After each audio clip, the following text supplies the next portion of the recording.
Dr. McCullough, thank you so much for being here. Thank you. We overcame the tech issues. Great to be on. Perfect. Awesome. Good.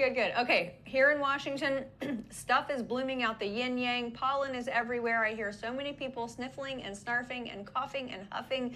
And then I hear about people getting the flu, but it seems like people are a little bit more reticent regarding the flu vaccine. Are we all in good shape to just kind of slide through and hope that our bodies take care of it as far as our immune system? It was a particularly severe flu season. It's essentially over. The flu vaccines didn't work. That's one of the reasons why we had a higher case count.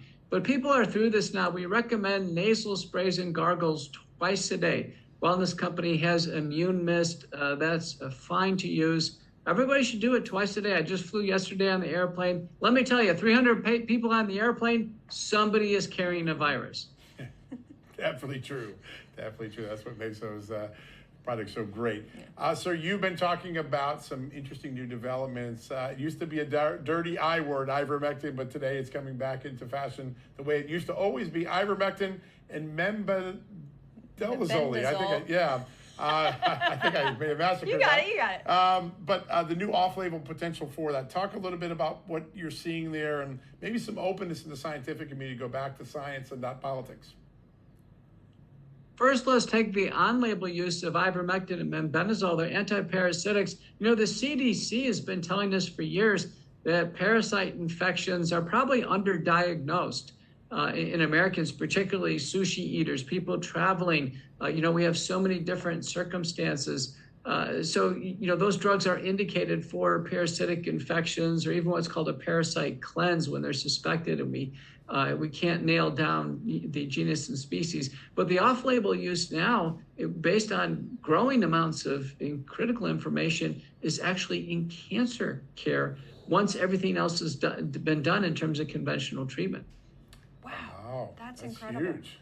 I want to go back to the parasite thing for a moment. I also heard from a veterinary friend of mine that if you let your dogs or cats lick you on the face, then you're also probably at high risk for some type of parasite. Do you think that it's wise? Is it just a good health protocol to do a parasite cleanse, even if you don't really know if you have one? The CDC characterizes these infections as difficult to diagnose or underdiagnosed. Patients should see a doctor, have formal parasite testing, what's called ova and parasite testing. However, there are certain infections, particularly the waterborne infections, that really essentially aren't readily diagnosed. So, drinking stream water, for instance, getting abdominal pain and diarrhea, I can tell you that's probably Giardia. Go eat sushi and end up having abdominal pain, cramping, fever, weight loss. It's almost always a parasite infection in the salmon, believe it or not. So there, an empiric use of a parasite cleanse under doctor's direction at the Wellness Company is very reasonable. Doctor, you've been writing so brilliantly on Substack. I read all the time. You've had some really interesting observations about the early tenure of U.S. Health and Human Services Secretary Robert F. Kennedy. He's addressing the rising prevalence of autism. He's reorganizing the department. Today, President Trump got rid of gain-of-function research, something I know you're going to be happy about. Could you give us a little sense of what you think this administration is off to on the health front? Boy, the first 100 days have been like a whirlwind. Things that were low-hanging fruit were these food dyes, which advocacy groups have been wanting to get these out of the food supply for years now. Finally, they're gone.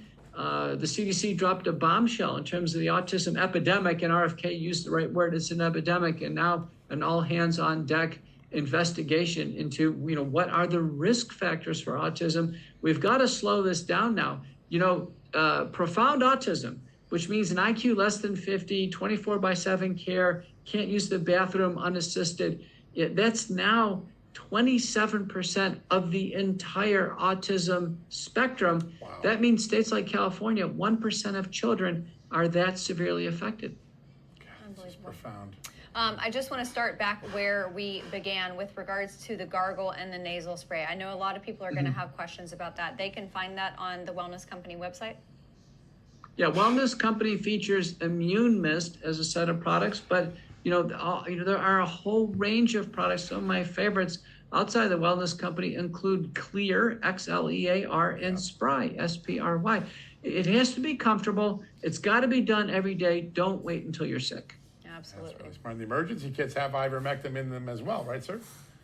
The emergency medical kits have the ivermectin, hydroxychloroquine, azithromycin. The field kit, John, you would probably like that. It really has the largest array of antibiotics and other critical drugs, particularly as these trade negotiations with China wear on. Yeah. We are concerned about constraints of the drug supply. That's a really great point. All You of have a those hard kits time are getting wonderful. them. We started with the blue one, but we intend to get more, especially the travel one, because we plan on traveling. My boss doesn't know that yet, but we do plan on Look it. at that. You found out something. All right, everybody, go to twc.health/justnews to get your wellness kit today, and you can save 10% by using promo code JUSTNEWS. That's twc.health/justnews. Use the promo code JUSTNEWS to save 10%. Dr. Peter McCullough, always a joy to have him here. He always has such great wisdom. Absolutely. All right, everybody, from the Wellness Company, we'll be right back after this.